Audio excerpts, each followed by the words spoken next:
the summer, Attorney General Loretta Lynch recused herself from the investigation into Hillary Clinton's emails, but has she still been pulling strings behind the scenes all along?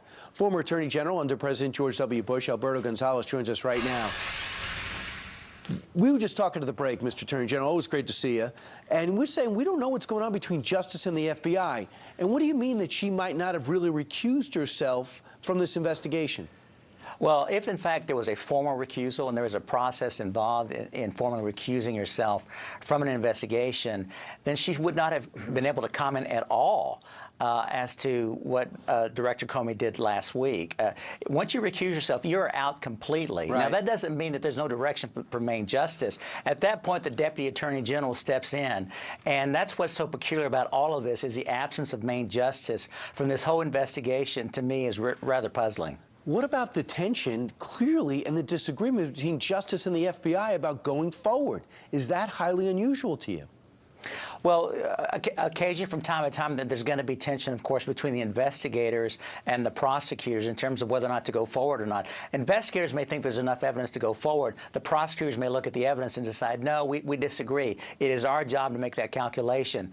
So sometimes there's going to be tension, but obviously what makes this unusual is the fact that we're just a week away from a presidential election involving one of the candidates, and that's what makes this so unusual. The other thing that makes it unusual, of course, is the way that that Jim Comey announced this summer that they would not move forward with any kind of criminal charges. So there's very little about this investigation that is consistent with protocol, quite frankly. We understand, too, that Justice found out the New York field office was continuing to pursue this email investigation and how it's linked to the foundation. And the word is, according to this Wall Street Journal article, that Justice Department was extremely angry at the FBI for going forward with this after Comey made his little speech. Well, that to me also is somewhat surprising in that you've got the U.S. attorneys who are the field generals for Main Justice.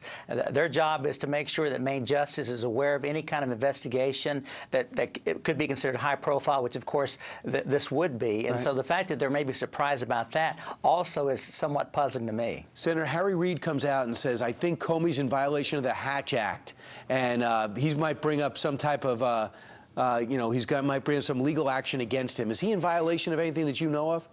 I don't know whether or not this is the kind of action that would be in violation of the Hatch Act. The Hatch Act was intended to prevent, government officials from going out and politicking on behalf of a candidate, using government resources on behalf of a political candidate. I'm not sure that this really reaches a violation of the Hatch Act. And Mr. Attorney General, you're one of the rare people that really has an understanding on the inside and outside. As you look at this situation, what bothers you most?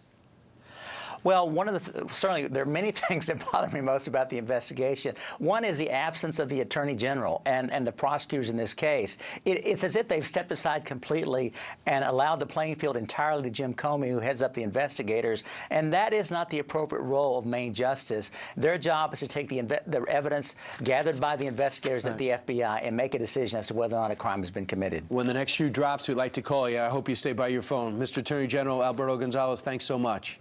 Thanks for having me.